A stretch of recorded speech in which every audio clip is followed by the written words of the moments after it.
गिरानी बढ़ रही। ओके, हर चीज का जो है कॉस्ट बढ़ रहा, मगर यहाँ पे वर्कर्स का खून पसीने का जो वैल्यू है वो सोल कम हो रहा। अब यकीन नहीं मानेंगे, वो इंश्योरेंस पे कैसी पाबंदी लगी मालूम सर? रेटिंग की पाबंदी। सिल्वर, गोल्ड, ब्राजील, ये कैटेगरीज भी रखा गया। आप इसमें अव्वल कैटेगरी में आए तो आपको जो है इंश्योरेंस के हक मिलेंगे इंस्टेंट। आप, हंसने की बात है, अर्बन कंपनी बोल रही कि भाई जो घर में काम करने वाले दीदी ये 10 मिनट में आएंगे। कितना सोचो आप, इंसान को रोबो बना रहे या इंसान को किस तरीके से खेलना चाह रहे, आई डोंट नो। और ये एग्रीगेटर लगातार इसलिए कर रहे हैं, जो वर्कर्स बढ़ते जा रहे हैं उनके प्लेटफॉर्म पे, उनको कारोबार नहीं दे सक रहे, कोई रीजन बोल के उनको हटा देना है प्लेटफॉर्म से और नए लोगों को सांचे में ढालना है। वो 10 मिनट के अंदर किसी की जान जा रही तो वो डिलीवरी वर्कर की है, किसी को एक्सीडेंट का शिकार बन रहा तो वो डिलीवरी बॉय है, किसी का आईडी ब्लॉक हो रहा तो वो डिलीवरी बॉय है। क्या इस तरीके का शोषण, इस तरीके का बैक टू बैक जो है वर्कर का हरासमेंट और मेंटल फिजिकल स्ट्रेस, ये जरूरी है क्या? 8 घंटे से 10 घंटे अगर जब पार्ट टाइम वाले बंदे जो पढ़ना चाह रहे हैं उन्होंने प्लेटफॉर्म पे आके काम करके क्या पढ़ पाएंगे सर? आप उठा के देखिए, जितने भी यूनिवर्सिटीज के अंदर पार्ट टाइम पढ़ रहे हैं ना, जो स्टूडेंट्स बच्चे हैं, उनकी पढ़ाई का रेशियो कम हो रहा है जो गीग और प्लेटफॉर्म पे काम कर रहे हैं।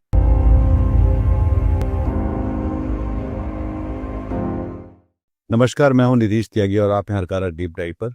और आज हम लोग बात करने वाले हैं गिग वर्कर्स के हालात को लेकर।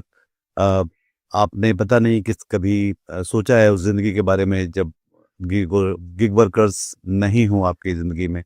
आपको कहीं जाना हो, कुछ सामान मंगवाना हो, कुछ और काम करवाने हो, जिसके लिए हमारी जिंदगी को जितना अधिक सहूलियत गिग वर्कर्स के कारण हुई है, वो शायद अब हम उसके बिना जिंदगी की कल्पना नहीं कर सकते।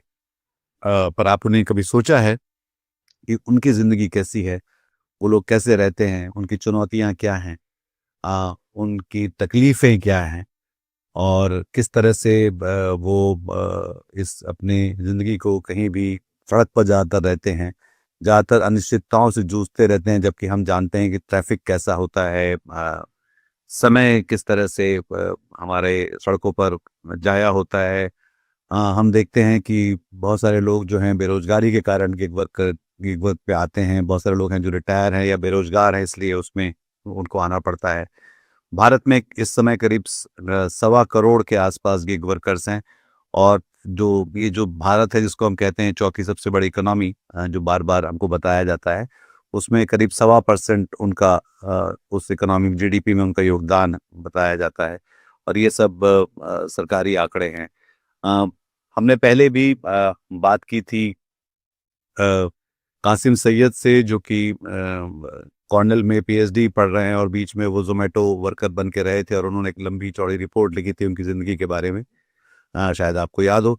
और आज जो है, हम काफ़ी समय से इनसे बात करना चाह रहे थे, पर अब शायद वो टाइम इसलिए भी आ गया क्योंकि गिग वर्कर को लेकर एक बड़ी खबर हमारे आसपास चल रही है। शेख सलाउद्दीन साहब हमारे साथ हैं, और जो फाउंडर प्रेसिडेंट हैं तेलंगाना जीपीडब्ल्यूयू के, जो गिग बेस्ड बिजनेस के जो यूनियन है, जो उन्होंने यूनियन बनाया। और वो काफ़ी पूरे देश भर में फिर वो संगठित होने की शुरुआत की, क्योंकि ज़्यादातर गिग वर्कर्स असंगठित क्षेत्र के कामगार लोग थे। और उनको ज़्यादातर जो गिग वर्क जो कंपनियां हैं, जो ऐप बेस्ड कंपनियां, वो भी उनको पार्टनर कहती हैं। तो ना तो वो मजदूर हैं, ना वो नौकर हैं, वो एक बीच का कहीं उनको एक तरह से टांग के रखा जाता है कि वो एक तरह से गुलामी करते रहें, पर साथ में क्या बोलते हैं, उनको उनके हक, उनके अधिकार, उनकी सामाजिक सुरक्षा, उनके जो उनके जो पैसे, जो कंपनसेशन मिलता है, वो सब जो है, वो सब कुछ अपने अपनी अनिश्चितताओं के बीच में झूलता रहता है। सलाउद्दीन साहब, आपका बहुत स्वागत है इस बातचीत में। मैं और ये एक और जो खबर जो है वो ये है कि 25 दिसंबर को गिग वर्कर्स एक तरह की आंशिक हड़ताल पे चले गए थे। और अब जब 31 दिसंबर आने वाला है, जब नया साल पूरा पूरा देश मनाएगा, उस दिन भी वो हड़ताल पर जाने वाले हैं अपने अधिकारों की बातचीत को रेखांकित करने के लिए। और ये मुझे ये भी बताया कि उस दिन सबसे ज़्यादा गिग वर्कर्स की मांग रहती है, चाहे लोगों को पार्टियों में जाना है या सामान मंगवाना हो या जो भी कुछ करना हो नए साल की शाम को और उस दौरान। अ, तो सलाउद्दीन साहब, ये क्या है, मतलब हड़ताल जो हो रही है वो किस मुद्दे पे हो रही है और क्यों ऐसी मजबूरी आई कि ऐसे वक्त पे जब सबसे ज्यादा जरूरत होती है गिग वर्कर्स की, खासतौर पे ग्राहक को, तो उस वक्त आपको हड़ताल पे जाना पड़ रहा है। Thank you so much. पहले तो आपका और अपने व्यूअर्स का, सभी साथियों का, आपने इस खास मुद्दे पे चर्चा रखी आज। देखिए, सबसे अहम चीज़ जो है हमारे को, जो ग्राहक है, जो कंज्यूमर्स, जो कस्टमर्स है, वो हमारे भगवान है। ओके। और क्योंकि उनसे ही हमारी रोजी रोटी चल रही और आगे भी चलेंगी। ओके। और हमारा इंटरेस्ट ये नहीं है कि किसी को तकलीफ देना, या किसी को जो है तकलीफ पहुंचाना, मगर ये हमारा हक मांगने का डिजिटल ज़माने में ये एक डिजिटल स्टाइल हो गया। आप देखे होंगे बीते 60-70 सालों के अंदर जो स्ट्राइक्स होते थे, रोड पे उतरो, नारेबाजी करो, और साथ ही साथ जो है केसेस बुक कर लो। ठीक है, बहुत सारे चीज़ हम लोग ने झेला। मेरे करीब 50 के ऊपर अधिक केसेस है, 2 बार जेल को गया। उसके बाद में मैंने ठंडे दिमाग से सोचा, थोड़ा टाइम लेके सोचा कि स्ट्राइक करने की प्रक्रिया क्या है, डिजिटल है इसको। तो उस चीज़ पे मैंने डिजिटल स्ट्राइक्स कैसा करना क्या है, थोड़ा पूरा एक चैप्टर बनाया। उसके बाद में चैप्टर बाय चैप्टर जो है इस कामों को मैंने अंजाम दिया, और बहुत सारा अच्छा सा रिजल्ट भी मिल रहा, और वर्कर्स भी साथ जुड़ रहे, और कंज्यूमर जो कस्टमर्स है वो भी साथ जुड़ रहे। तो ये स्ट्राइक करने का मेन रीजन बहुत सिंपल है, और 5 कारण है वो एग्रीगेटर्स के खिलाफ है। जो प्लेटफॉर्म कंपनीज है, like Swiggy, Zomato, Zepto, Blinkit, और amazon, जो भी फ्लिपकार्ट वगैरह, जो जो भी है, ई कॉमर्स डिलीवरी भी, इसके अंदर मेन रीजन ये है कि हमारे वो 5 मांगे क्या है। पहली मांग हमारी ये है कि आप जो पहले पे आउट देते थे, वो पे आउट दिया जाए। पहले आपने 80 रुपया पर ऑर्डर पे दिया, उसके बाद में आपने उसको 60 रुपया किया, उसके बाद में आप 40 रुपये पे आए, फिर अब उसके बाद में जो है 20 रुपये पे आए, अब तो 5 रुपये, 10 रुपये, 8 रुपये का हद हो गई। इस तरीके से अब कंटिन्यू बैक टू बैक। इसमें ये था कि जैसे जैसे, मतलब आप ये कह रहे हैं सलाउद्दीन साहब, कि जैसे जैसे इसका बिजनेस बढ़ता जा रहा है, जैसे जैसे इस तरह की एप्स बढ़ रही हैं हमारे बाजार में और हमारे ग्राहकों के लिए, जैसे जैसे गिग वर्कर्स भी बढ़ रहे हैं, मतलब बाजार बढ़ रहा है पर आपके कंपनसेशंस कम होते जा रहे हैं, आपको जो जी, पैसे मिलते हैं वो कम जो मिलते हैं। हमारा पर ऑर्डर पे पे आउट था वो कम होते जा रहा है। यहाँ के ऐसा नहीं होना चाहिए कि बढ़ना चाहिए, गिरानी बढ़ रही। ओके, हर चीज का जो है कॉस्ट बढ़ रहा, मगर यहाँ पे वर्कर्स का खून पसीने का जो वैल्यू है वो सोल कम हो रहा। ये बहुत जी। तकलीफ की बात है। ये सिर्फ एक मेरी एक आवाज नहीं है, ये आवाज हजारों लाखों जो गिग और प्लेटफॉर्म वर्कर पे काम कर रहे हैं उन सबकी आवाज है। हमने एग्रीगेटर्स को लगातार मल्टीपल रिप्रेजेंटेशंस दिया, बैठो, बातचीत करो, इस प्रॉब्लम का सोल्यूशन निकालो। सरकार को भी दिए, बट सरकार एम्प्लॉय एम्प्लॉय रिलेशनशिप नहीं है दोस्त, बहुत सारे चीज़ों के अंदर जो है सरकार अटका हुआ है। ओके। तो हम सीधा सरकार को भी बोल रहे हैं कि आप इसके अंदर इंटरफेयर होइए, एक ट्राइपार्टेट कलेक्टिव बार्गेनिंग हम करेंगे, हम मिलेंगे, डिस्कशन करेंगे, प्रॉब्लम को रिजॉल्व करेंगे। क्या 10 मिनट की डिलीवरी पे आउट का एक फर्स्ट था। दूसरा हमारा, क्या 10 मिनट की डिलीवरी आज के तारीख में जरूरत है क्या? क्या 10 मिनट में ग्रोसरी, क्या 10 मिनट में फूड नहीं आने से किसी की जान जा रही क्या? अब वो 10 मिनट के अंदर किसी की जान जा रही तो वो डिलीवरी वर्कर की है, किसी को एक्सीडेंट का शिकार बन रहा तो वो डिलीवरी बॉय है, किसी का आईडी ब्लॉक हो रहा तो वो डिलीवरी बॉय है। क्या इस तरीके का शोषण, इस तरीके का बैक टू बैक जो है वर्कर का हरासमेंट और मेंटल फिजिकल स्ट्रेस, ये जरूरी है क्या? और ये समझने की चीज है। हम बोल रहे कि वो हटा दो सारे प्लेटफॉर्म कंपनीज। अभी हद तो हो गई, शायद अगले आने वाले दिनों में अभी देखे होंगे सारे 10-10 मिनट पे तो आ गए। अभी इन इंस्टेंट, आप हंसने की बात है, अर्बन कंपनी बोल रही कि भाई जो घर में काम करने वाले दीदी है 10 मिनट में आएंगे। कितना सोचो आप, इंसान को रोबो बना रहे, या इंसान को किस तरीके से खेलना चाह रहे, आई डोंट नो। और इससे क्या फायदा उठाना चाह रहे हैं कि कंपनीज के पीआर के लिए क्यों वर्कर का खून पसीना और उनकी जान और उनकी मान से खेल रहे। तीसरा डिमांड है हमारा, जो आईडीज लगातार ब्लॉक कर रहे प्लेटफॉर्म कंपनीज, वो नहीं होना चाहिए, ड्यू प्रोसेस होना चाहिए। आईडीज ब्लॉक करना क्या होता है, अगर आप को हमारे दर्शकों को बता पाए आईडी ब्लॉक करना क्या होता है? आईडीज ब्लॉक माने जैसा मैं ऑन रोड है मेरी अभी मैं चल रहा, अगर जब सोचो कि कोई कमेंट कर दिए कस्टमर फूड 10 मिनट पे डिलीवरी नहीं आया, या उनकी रेटिंग कम कर दिए आप या रेटिंग नहीं दिए, तो उनकी आईडी 4.5 या 4.78 से कम हो गए तो उनकी आईडी ब्लॉक हो जाती है ऑटोमेटिक। उनके एल्गोरिथम वैसा सेट करके रखे। और कस्टमर्स, बहुत सारे अच्छे भी कस्टमर है, जो बुरे कस्टमर है बिजनेस नहीं कंप्लीट वो ऐप से हट जाते। आप टेम्परवरी 1-2 हफ्ते के लिए भी आपको ऐप बंद कर सकते, और परमानेंट भी आपको जो है आप उस पे प्लेटफॉर्म पे काम नहीं कर सकते। वो उनके हाथ में है, एग्रीगेटर जैसा चाहे वैसा अपनी मर्जी माफिक कर सकते। और ये एग्रीगेटर लगातार इसलिए कर रहे हैं, जो वर्कर्स बढ़ते जा रहे हैं उनके प्लेटफॉर्म पे, उनको कारोबार नहीं दे सक रहे, कोई रीजन बोल के उनको हटा देना है प्लेटफॉर्म से और नए लोगों को सांचे में ढालना है। क्योंकि उनको भी उनका खून पसीना जो स्टार्टिंग में, सर कोसा भी जॉब करो, कहीं पे भी काम करो, स्टार्टिंग का जो ब्लड रहता ना 2-3 महीने बहुत फुर्ती से काम करता बंदा, उसके बाद में हल्लू हल्लू जो है उसका सिस्टम सेट होता। तो ये कंपनी भी क्या करती, 2-3 महीने दबा के उनसे काम लेती, उसकी पूर्ति पे कम हो गए बाद में उसको कोई एक बहाने से इसको बाहर ढकेलने का काम स्टार्ट करते रहते।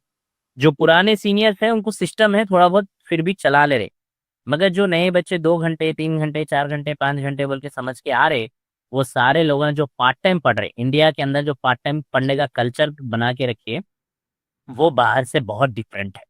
बाहर आपको पढ़ाई के साथ काम करने का भी वक्त है, वो वक्त के हिसाब का मेहनती पैसा है। मगर यहाँ पे आपको बॉन्ड लेबर से भी बहुत आलम बहुत बुरा है। जैसा आप वो प्लेटफॉर्म पे 2 घंटे 4 घंटे के लिए जाएंगे, आपको इंसेंटिव के चक्कर में वो 5 से 8 घंटे काम कराता। 8 घंटे के बाद में 2 राइड मारो, आपको इंसेंटिव ले लो बोल के और चक्कर में देता। 8 घंटे से 10 घंटे अगर जब पार्ट टाइम वाले बंदे जो पढ़ना चाह रहे हो उन्होंने प्लेटफॉर्म पे आके काम करके क्या पढ़ पाएंगे सर। आप उठा के देखिए जितने भी यूनिवर्सिटीज के अंदर पार्ट टाइम पढ़ रहे हैं ना जो स्टूडेंट्स बच्चे हैं, उनकी पढ़ाई का रेशियो कम हो रहा है जो गीग और प्लेटफॉर्म पे काम कर रहे हैं। वो हमें सोचना चाहिए। ओके, ये एक चीज है। आईडी ब्लॉक करने सलाउद्दीन के साहब, बहुत सारे बहाने हैं। एक सेकंड, सलाउद्दीन साहब हैदराबाद में बैठे हैं और उनके आपको लहजे से समझ में आ सकता है कि उनकी जुबान भी कितनी तराशी हुई हैदराबादी है। तो पर साथ में जैसे मैं दिल्ली में रह रहा हूँ और मैं यहाँ पर तो एक्यूआई बहुत ही खतरनाक है, मतलब इस समय हालांकि सरकार ये बात भी मानने को तैयार नहीं कि यहाँ का एक्यूआई से लोगों के फेफड़े और लोगों को किस तरह की बीमारियां हो सकती हैं।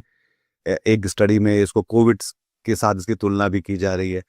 तो आप सोचिए दिल्ली में कितने सारे जो गिग वर्कर्स हैं जो सब सड़कों पे हैं इस समय, और आज 29 तारीख है जिस समय हम लोग ये बातचीत कर रहे हैं, और ये लगातार छुट्टियों का समय है, और पूरे धुंध के बीच में रात में कई बार दिखलाई भी नहीं देता रोड पे ठीक से यहाँ पे। उस सब के बीच में आपके सुविधाओं के लिए, आपकी सहूलियत के लिए, आराम के लिए, समय बचाने के लिए सारा काम गिग वर्कर्स इस समय कर रहे हैं, और इसके लिए उनके पास कोई भी सुरक्षा के इंतजाम या क्या बोलते हैं, ना उनकी कंपनी ने कर रखा है ना सरकार ने कर रखा है, वो सिर्फ अपने जिसको कहते हैं कि भगवान भरोसे। जी आगे बोलिए।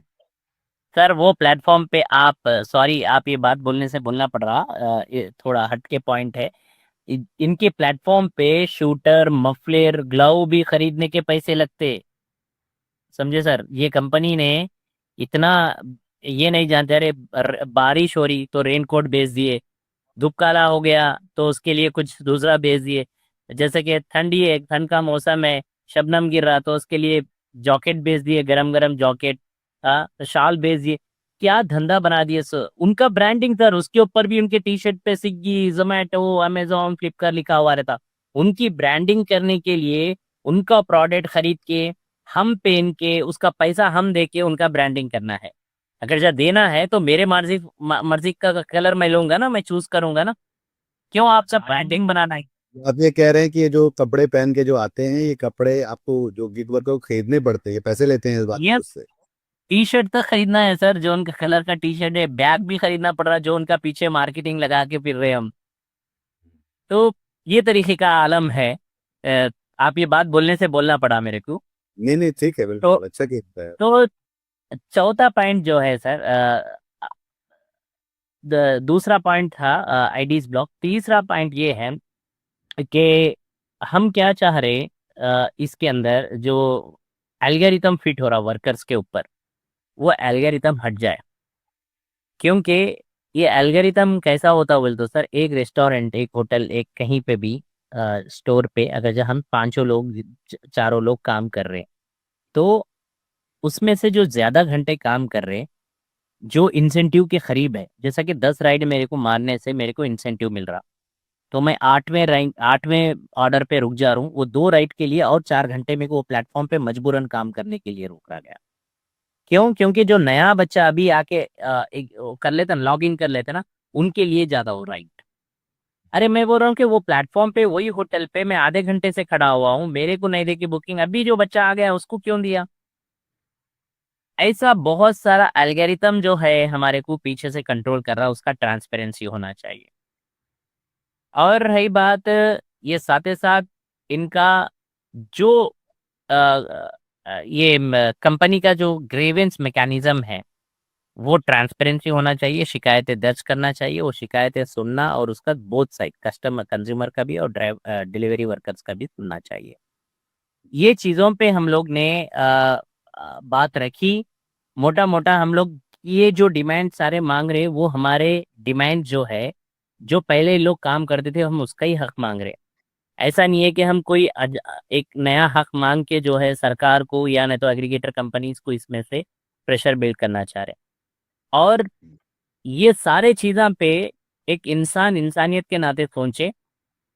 बहुत सारे कस्टमर्स जैसा सोशल मीडिया पे आज के तारीख में हमारे साथ दे रहे कंज्यूमर्स, जो भी हमारे वो है, जी।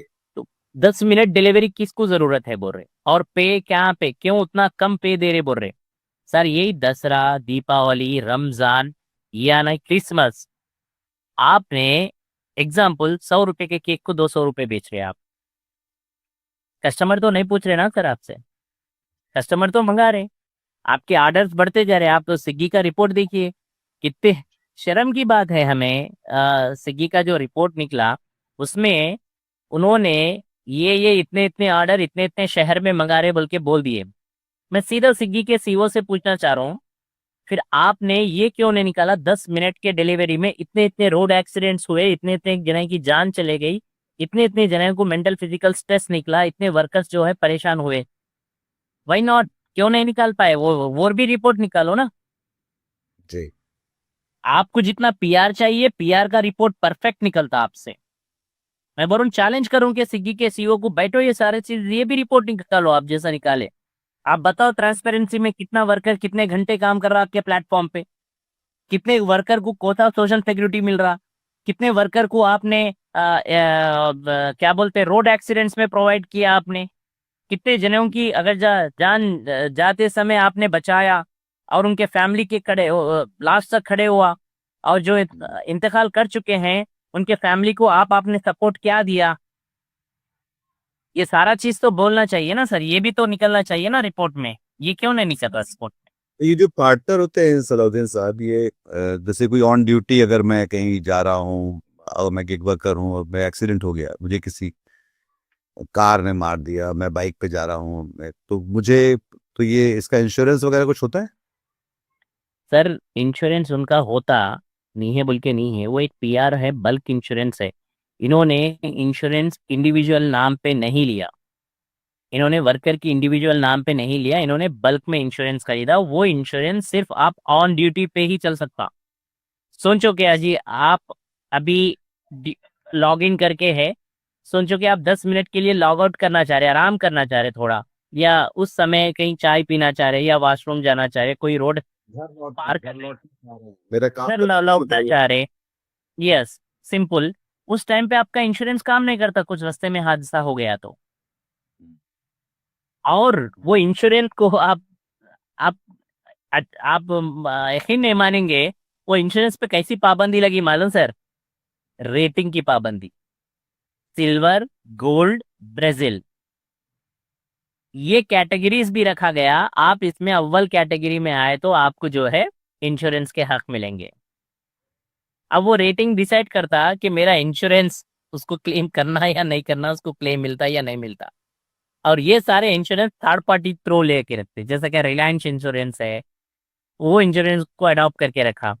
अब वो इंश्योरेंस वाला टाइमली बात करता नहीं, क्योंकि वो तो बल्क इंश्योरेंस लेके रखे।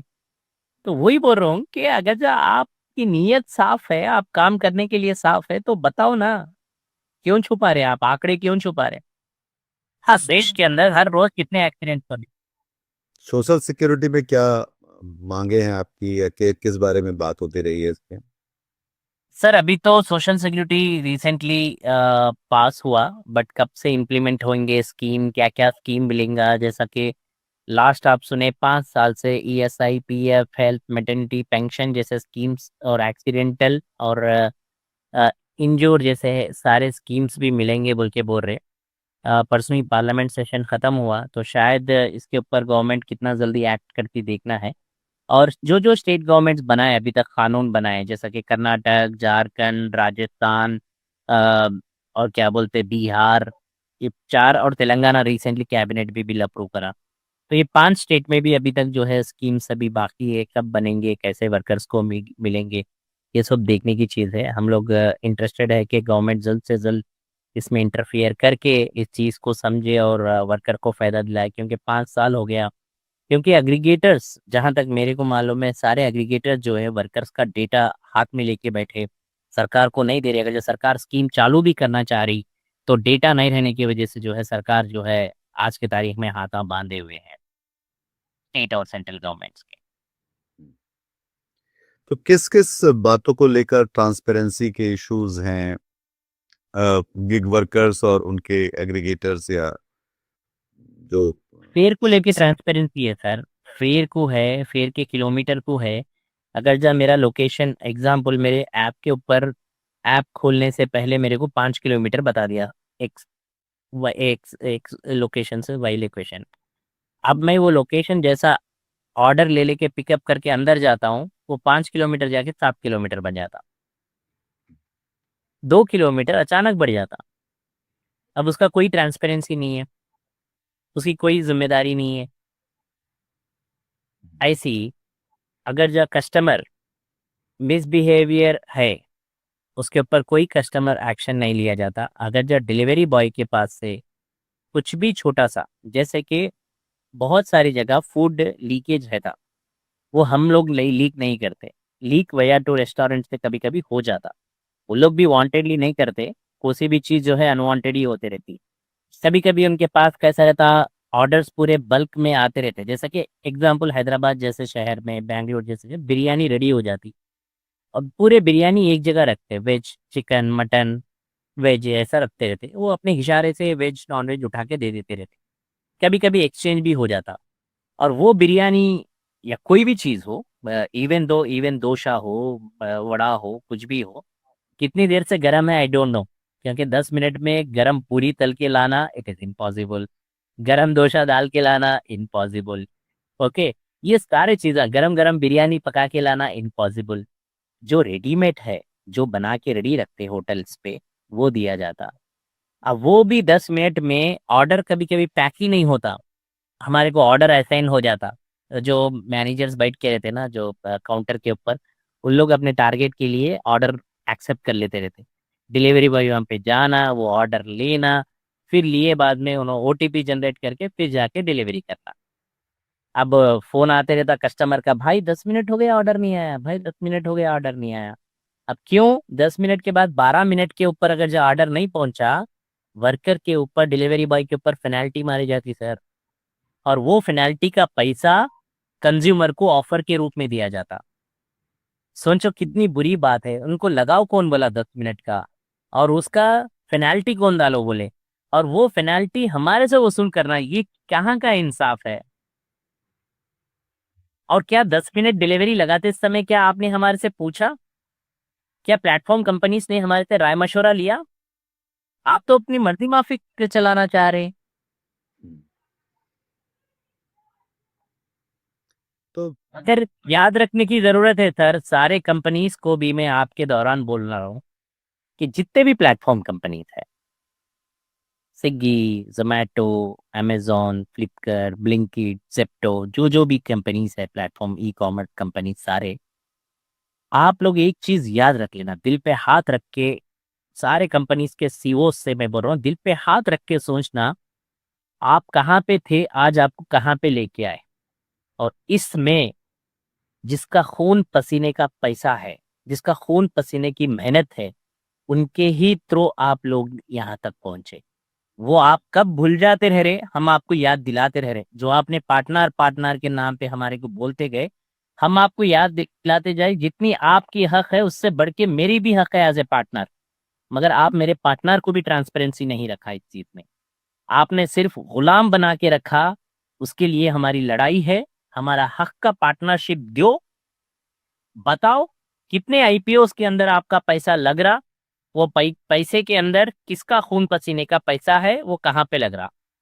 और आपके तो ये भी सारे इन्वेस्टर्स को भी मैं कहना चाह रहा हूँ सर, सॉरी टू से, जितने भी जितने भी जेप्टो पे हो, चाहे स्विगी पे हो, जोमेटो पे हो, या दूसरे ब्लिंकिट पे, जितने भी एग्रीगेट है, ये ई कॉमर्स प्लेटफॉर्म पे जो पैसा लगा रहे ना, सारे इन्वेस्टर्स को, नेशनल और इंटरनेशनल इन्वेस्टर से मैं रिक्वेस्ट कर रहा हूँ कि पैसा आप मत लगाओ, बल्कि मैं नहीं बोलता हूँ, लगाने से पहले उसका जांच करो, उसका एक्सरा लो।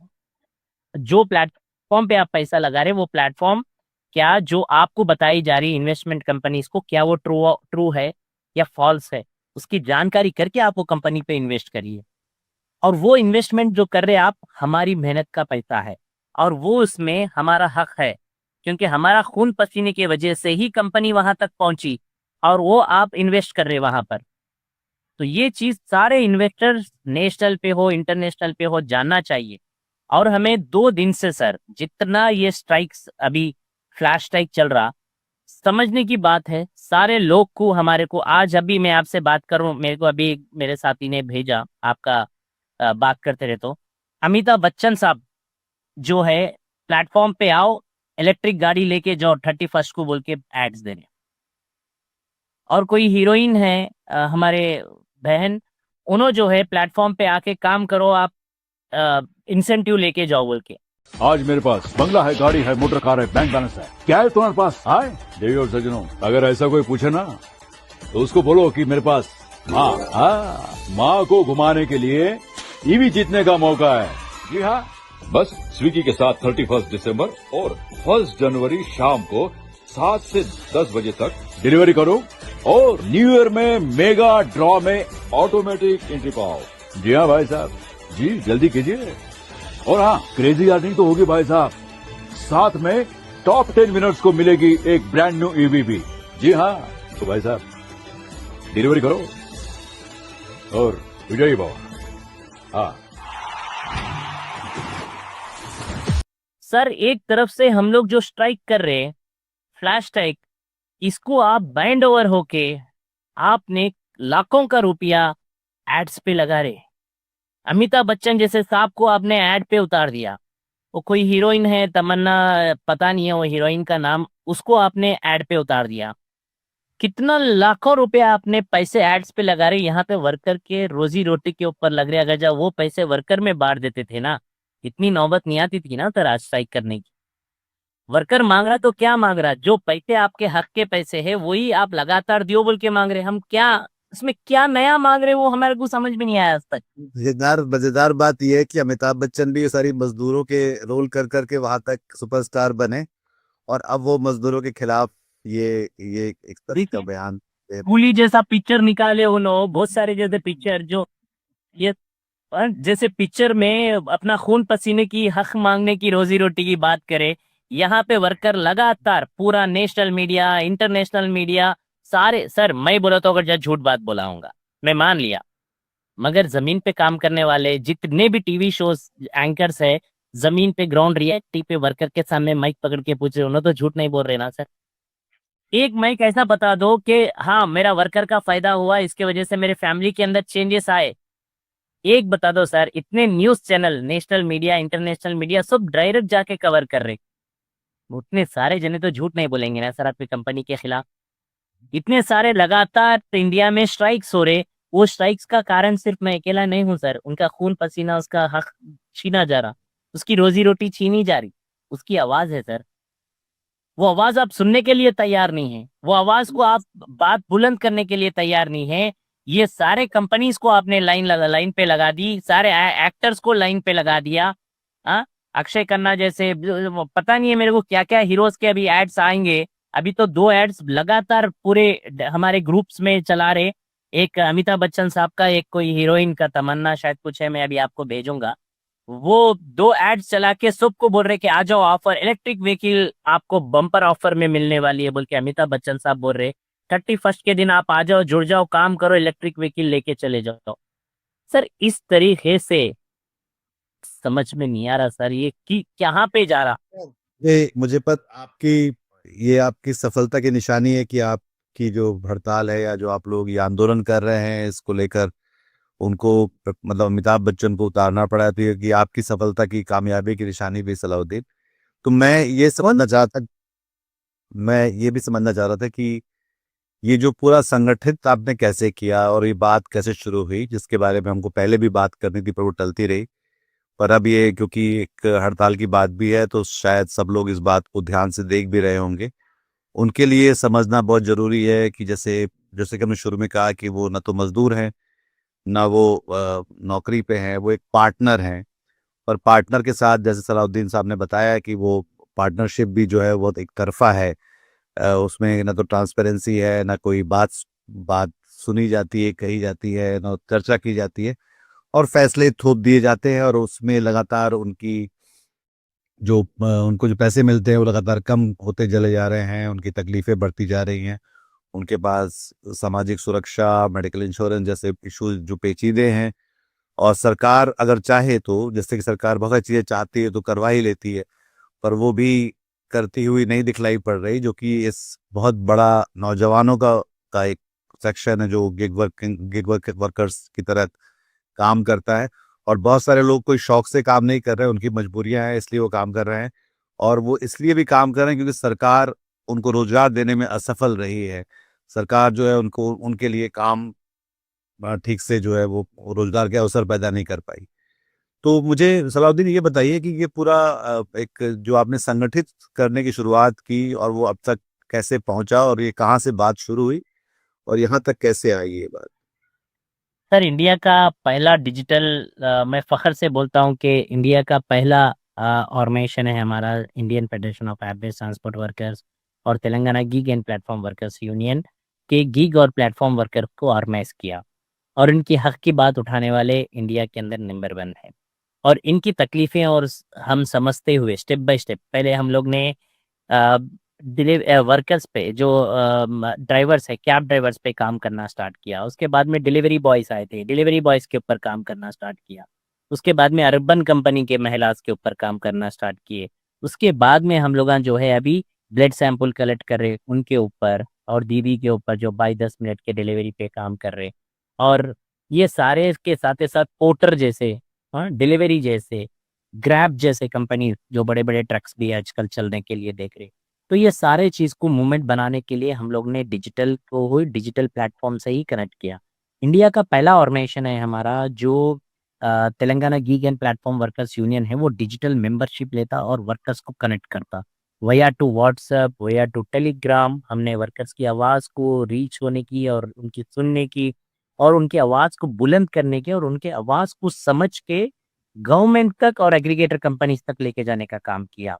आज हमारे ही तरफ से जो एग्रीगेटर कंपनीज भी है अपने अपने व्हाट्सएप ग्रुप चला के वर्कर्स को, जैसा आज 2 दिन से देख रहे, भड़काने का काम कर रहे, थ्रेटिंग कर रहे। एक एक कार में 2-2 गनमैन्स को, जो बोलते ना बॉडी गार्ड्स को डाल लेके ये लोग पूरा फिर रहे।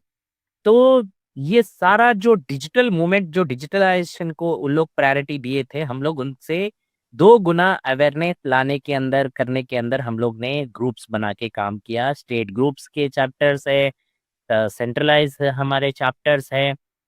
उस चीज को, हर चीज को आवाम के बीच में लेके जाने के लिए। और पहले से हम लोग थोड़ा ट्रेडिशनल यूनियन काम देख रहे। डिजिटलाइजेशन पे। जैसा कि अभी जैसा आपको बोला, मैं स्ट्राइक करना है तो पहले यूनियंस डिसाइड करते थे कि स्ट्राइक कैसा करा जाए, क्या है। मगर हमारा जो स्ट्राइक है वर्कर से डिसाइड हो गया था। वर्कर्स तय करते कि अगर जब सोचो कि 100 जने हैं तो 51 जने अगर जब बोलेंगे कि स्ट्राइक के लिए जाना है तो हमारा झंडा ग्रीन है। अगर जब 49 लोग बोलेंगे कि स्ट्राइक को नहीं जाना है तो नहीं जाने का है। इस तरीके से हम लोग वर्कर की तकलीफ को सोचते हुए, समझते हुए, नजर में रखते हुए उनके थ्रो हम लोग जाने का काम कर रहे। हम कभी भी as a leader throw worker नहीं जा रहे, वर्कर थ्रो लीडर जाने का काम यहाँ पे हो रहा। उसके लिए हम लोग ग्रॉस रूट पे, इवन दो अगर जब आप देखेंगे एज ए मैं नेशनल जनरल सेक्रेटरी होके भी, एज ए स्टेट प्रेसिडेंट होके भी, मैं खुद गाड़ी चलाता हूँ। हमारे पास कोई व्हाइट कॉलर लीडर नहीं है। हम सब जो है अवाम के बीच में काम करते हुए, अपना काम देते हुए, अपनी रोजी रोटी कमाते हुए हम लोग ने यूनियन को ऑर्गेनाइज करने का काम कर रहे हैं, और यूनियन को ऑर्गेनाइज नहीं, स्ट्रक्चराइज कर रहे हैं। और सरकार से और स्टेट और सेंट्रल गवर्नमेंट से लगातार लड़ते लड़ते, एग्रीगेटर से भी लड़ते लड़ते हमने थोड़े हैंगिंग फ्रूट्स तो हासिल करने का काम किया। जैसे कि सोशल सिक्योरिटी स्कीम्स जो सेंट्रल गवर्नमेंट अभी लेके आने वाली है। स्टेट, 4 स्टेट्स, पांचवा स्टेट तेलंगाना से, 5 स्टेट में हम लोग ने कानून बनाया। गवर्नमेंट से बहुत क्लोज मिलके हम लोग ने उनके अंदर कानून के अंदर हमारा की रोल था कि ड्राफ्टिंग के अंदर support, help, collective bargaining, discussion, stakeholder meeting, ये सारे चीज में हमारा बहुत बड़ा योगदान था। हम लोग ने कम समय था मगर बढ़ के रीच होने का काम और वर्कर्स को मूवमेंट बनाने का काम किया हमने। हमारा तवज्जो जो है वर्कर्स के ह्यूमैनिटी, इंसानियत, हुल पे, उनकी इंसानियत के जो टच ऑफ पॉइंट्स है उनके ऊपर हम लोग ने काम करना स्टार्ट किया। ना कि हम लोग जो मांगे भी है, हमारे बड़े बड़े मांगे हैं हमारे को अभी आज की तारीख में, ये दे दो वो दे दो, कुछ नहीं। जो आप बोले थे, जो आप चंद महीने चंद साल पहले बोले थे वो दे दो। स्टिल मैं आज भी आपके थ्रू यही मांग रहा हूं। जो आपने एड अभी शाम से चला के रखा, 60,000 रुपया पर महीना आप स्विग्गी के प्लेटफॉर्म पे कमा सकते, जिप्टो के प्लेटफॉर्म पे 60,000 रुपए कमा सकते। जो एड्स दे रहे, अभी से स्टार्ट करें। जो अमिताभ बच्चन साहब को लाके ईवी व्हीकल दे रहे बोल रहे, तमन्ना जी को या कोई हीरोइन को लेके आके आप ये कर रहे बोल रहे, तो मैं रिक्वेस्ट कर रहा हूँ कि वो बॉन्ड पेपर पे लिख के दे दो। आप 60,000 रुपए कमा सकते, खत्म बात। मैं 60,000 के लिए खड़ा होऊंगा, मगर आप धोखा कर रहे हैं। ये धोखे को हम खड़े कर रहे हैं, पूछ रहे मैं यूनियन थ्रो। मैं एक सवाल ये पूछना चाह रहा था कि अभी जैसे आप हैदराबाद में, और ये हम बताना भूल गए थे कि आप खुद कार चलाते हैं, और आप ये कार ड्राइवर हो के ओला या उबर में अ, आपने पूरा संगठन खड़ा किया। तो मैं आज आज तो अभी 31 तारीख नहीं, आज तो हड़ताल पे नहीं है, पर अगर आज अभी एयरपोर्ट पे अगर आपको अमिताभ बच्चन मिल जाए आपकी गाड़ी में कि वही आपके सवारी बनकर आए आपके सामने, तो आप उनको बैठाएंगे? और आप अगर बैठाएंगे तो उनसे क्या बात करेंगे? नहीं बैठाना, एज ए कस्टमर रिस्पेक्ट, मैं वही बोल रहा हूँ सर, कस्टमर को रिस्पेक्ट देना मेरा फर्ज बनता, और मेरी तकलीफ सुनाना मेरा भी फर्ज बनता। सुने या ना सुने वो उनका फर्ज है, क्योंकि मैं एक अ, ईमानदार ड्राइवर के नाते और एज ए लीडर के नाते मेरी तकलीफ आगे वालों को जब तक नहीं बताता हूं वो नहीं समझते। नहीं, पर फर्ज करो कि पीछे वाली सीट पे अमिताभ बच्चन बैठे हुए हैं, तो आप क्या बताओ, आप उनकी कुली की फिल्म के बारे में बात करोगे? क्या बात करोगे उनसे? नहीं, बेशक पहला सवाल मेरा यही रहेगा सर, नमस्ते, बहुत बहुत शुक्रिया आपने मेरे को चूज किया, जैसा हम लोग रेगुलरली विश करते। उसके बाद में मैं बोलूंगा सर, आपने जो एड निकाला, क्या सच में वो ख्वाब हमारे पूरे होने वाले हैं, या कोई ट्रांसपेरेंसी या कोई है आपके पास? क्यों पूछ रहा हूँ, बल्कि उन्होंने पूछे तो मैं बोलता हूँ कि सर ये ख्वाब जो है बताने के लिए है, सच होने के लिए नहीं है। जो आप भी उस ख्वाब में जो है मेरे आए थे ख्वाब बन के, मैं वो सच कब होता बोल के इंतजार कर रहा हूँ। नंबर 1। नंबर 2 सर, मेरे को कोली पिक्चर आज भी जो याद है, जो आपने मजदूर बन के अपने हक के लिए आवाज उठाई थी, क्या वो आवाज मैं फिर से आपसे मांगना चाह रहा हूँ? हमारे हित में क्या आप खड़े होके हमारे सपोर्ट में खांधे से खांधा मिला के, या हमारे खांधे पे हाथ डाल के आप भरोसा दे सकते कि सलाउद्दीन जी, आईफैट और टीजीपीडब्ल्यू में आपके साथ हूँ? ये हो सकता क्या सर, मुमकिन है क्या आपसे? बल्कि ये सवाल हम जरूर उनसे रख सकते हैं एज ए अंडरलाइन डिसिप्लिन में। कौन सा रोल आप ज्यादा ईमानदारी से कर रहे हैं, वो कुली वाला रोल ये जो ऐड आप दे रहे हैं अपने किसी ऐप के लिए, जो जिसमें गिग वर्कर्स को बरगलाने के लिए आप ये कर रहे हैं। अमिताभ बच्चन, आपको ये शायद शो देखना चाहिए, या आप किसी न किसी को बताना चाहिए इस शो के बारे में, और आपको सलाउद्दीन की बात जरूर सुननी चाहिए। एक सवाल आखिरी में ये भी था सलाउद्दीन, कि क्या दुनिया में तो ये बहुत सारे देशों में ऐप वर्कर्स काम करते हैं, और उनको लेकर लगातार उनकी स्थिति को लेकर भी, और उनके रेगुलेशंस को लेकर भी, उनके वेलबींग को लेकर, उनकी सुरक्षाओं को लेकर अलग अलग देशों में अलग अलग कानून बनते रहे, तो इसमें कौन से देश ठीक है, और भारत में ऐसा क्यों नहीं हो पा रहा? सर हर स्टेट हर कंट्री का एक एक रोल मॉडल है।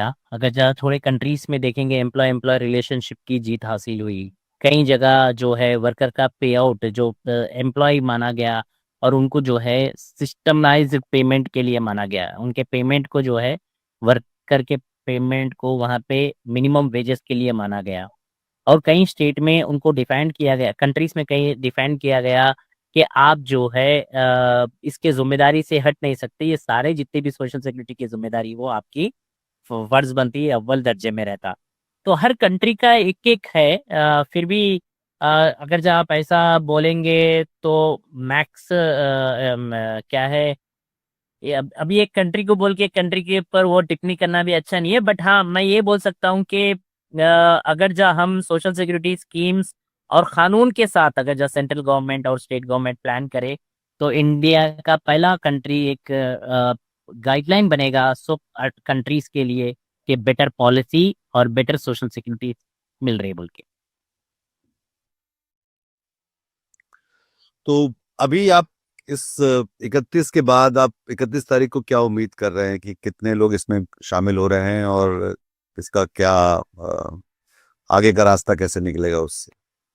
सर अभी तक फ्लैश जो स्ट्राइक है हमारी उसके अंदर मोटा मोटा आंकड़ा, जैसा अभी जूम मीटिंग्स हमारे लगातार चल रहे, तो बेंगलुरु से बहुत बड़ा मूवमेंट खड़े किया रहा, चेन्नई से मूवमेंट खड़े किया रहा और दिल्ली से खड़े किया रहा। टायर 1 टायर 2 सिटीज से बहुत सारी उम्मीद है, जैसे लखनऊ है, गुड़गांव है। हाँ, वहां से बहुत सारा जो है इम्पैक्ट आ रहा। अभी तक आंकड़ा हमारे पास मोटा मोटा 1.5 लाख के करीब टच हो रहा। तो उम्मीद है कि हम लोग इसके अंदर 3 कैटेगराइज हम लोग ने बनाए। मॉर्निंग आवर्स तो उतना बिजनेस नहीं रहता, लंच तक तो कॉमन बिजनेस है। पहले हम लोग टारगेट करेंगे ग्रोसरी नॉर्मल शॉपिंग बिजनेस पे, जैसे कि 1 से 4 बजे तक जो शॉपिंग रेगुलर बिजनेस रहता उसको एक ग्रुप देखेगा। दूसरा ग्रुप जो है 4 से 6 बजे तक जो दूसरा तरीके का जैसा फूड स्नैक्स का गैप है वो देखेगा। शाम में 6 बजे से लेके रात के 12 बजे तक जो है केक, जो भी चीज जरूरतमंद चीज़ा हैं उसके लिए हम प्रॉपर प्लान कर रहे हैं। इसके अंदर वो अपना अपना जोन की मर्जी है, ऐसा नहीं है कि कोई बाइंड ओवर, कोई उनके ऊपर यूनियन की तरफ से प्रेशर नहीं है।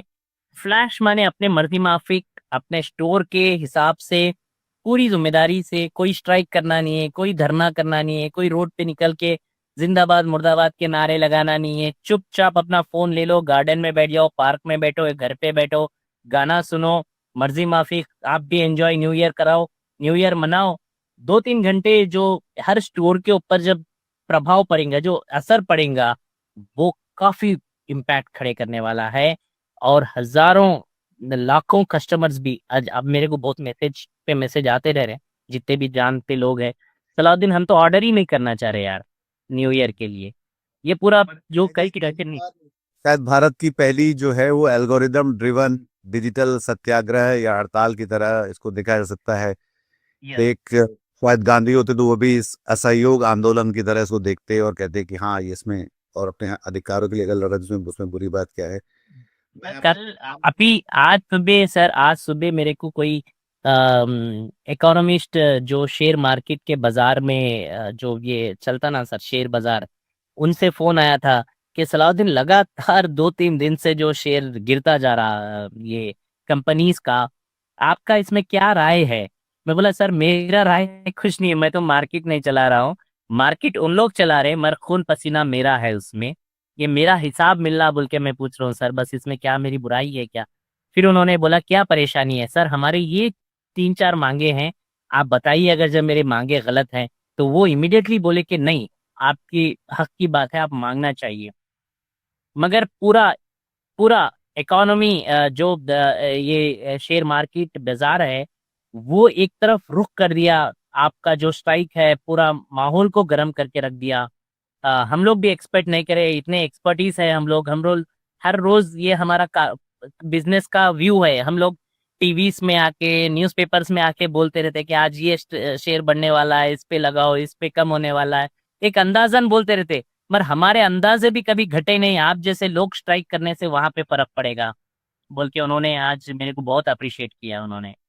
ये बहुत एथिकल मामला है जिसको लेकर शायद सारी कंपनियों को सोचना चाहिए और हम ये भी देखना चाहिए कि हम किस दुनिया की तरफ जा रहे हैं। और मेरे ख्याल से वो जो सारे लोग जो इस हड़ताल में शामिल हैं और नहीं भी हैं, और जो ग्राहक है, उन्हें इस बात की सहानुभूति, एम्पैथी होनी चाहिए उन लोगों के साथ जो नौजवान वर्ग है बहुत सारा जो सड़क पर रहता है।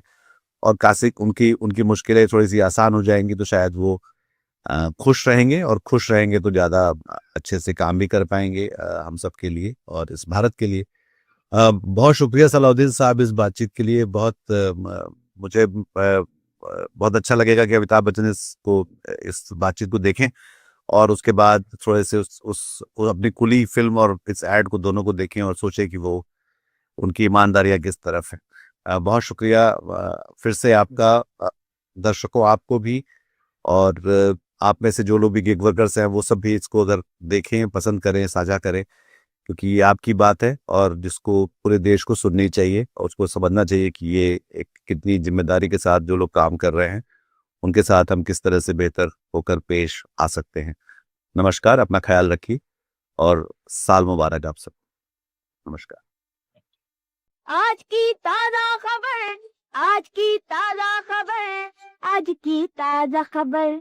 आओ काका जी इधर, आओ मामा जी इधर, सुनो दुनिया की खबर।